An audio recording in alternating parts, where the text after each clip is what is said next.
Ratusan warga antri mengikuti pemberian vaksinasi di halaman rumah Ketua DPD Partai Gerindra Kalimantan Selatan, besokan Sabtu 9 Oktober 2021. Kegiatan yang dilaksanakan dengan protokol kesehatan yang ketat ini dipantau langsung oleh Wakil Sekretaris Jenderal DPP Partai Gerindra, didampingi Ketua DPC Partai Gerindra Banjarmasin.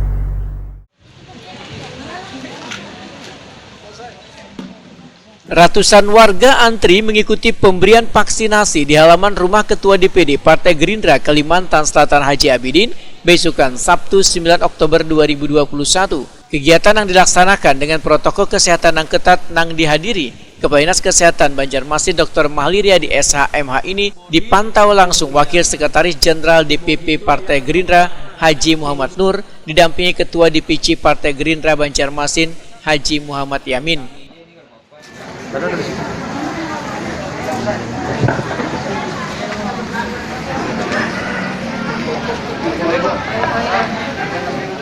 Wakil Sekretaris Jenderal DPP Partai Gerindra Haji Muhammad Nur Wahitakuni Prima TV memedahkan pemberian vaksinasi COVID-19 ini demi percepatan program vaksinasi yang ada di Banua. Kegiatan vaksinasi ini digelar pula di Kabupaten Tanah Laut Wan Banjar. Anggota Komisi 10 DPR RI ini pun menegaskan bila mendapat jatah 2.000 vaksin, kemudian disebar ke Banjarmasin Wan Banjar sebanyak 500 vaksin. Sisanya sebanyak 1.000 vaksin diserahkan untuk warga Tanah Laut.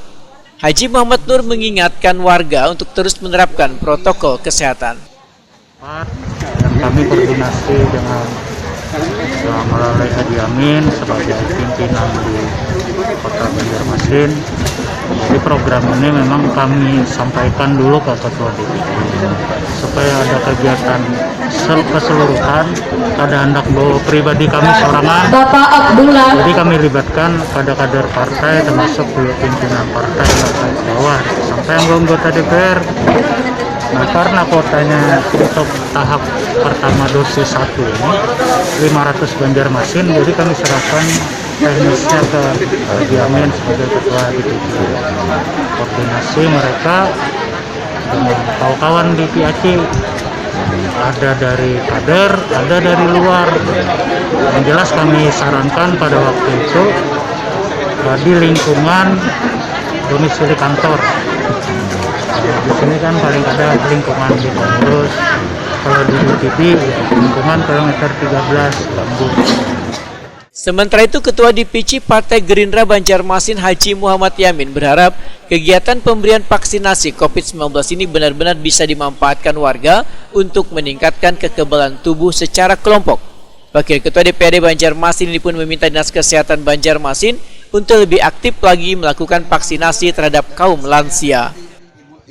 Minimnya masih ya terkait para lansia yang untuk bervaksin. Kita berharap juga mungkin dari Dinas Kesehatan sendiri lah ya yang untuk aktif lebih aktif untuk melaksanakan vaksin untuk para lansia, karena vaksin untuk lansia ini perlu penanganan yang khusus. Saya rasa harapan kita jangan sampai nanti dia turun di suatu tempat dalam hal pelaksanaan vaksin dengan kondisinya yang lansia tadi akan malah membuat si lansia tersebut jadi drop. Nah, jadi mungkin perlu Dinas Kesehatan sendiri nanti dengan program seperti apa untuk bisa lebih memfasilitasi ya untuk lansia yang lebih baik lah, artinya tempat maupun pelayanannya nanti dalam hal melaksanakan vaksin. Sementara itu, salah seorang peserta vaksin Muhammad Sahrani menyatakan baru pertama mendapatkan pemberian vaksin lantaran sebagai ketua RT harus memberikan kesempatan pada warganya secara bergiliran bervaksin. Lelaki berumur 63 tahun ini menyatakan bila vaksinasi ini sebagai ikhtiar untuk menjaga kesehatan agar terhindar dari pandemi COVID-19. Ya, di daerah Bapak lansia ini gimana Pak? Partisipasinya tinggi lah ikut vaksin lansia ini? Rata-rata banyak juga sudah yang bervaksin untuk lansia yang di Jamah yang saya lihat. Memang kita kadang memaksakan juga kan, saya pribadi kan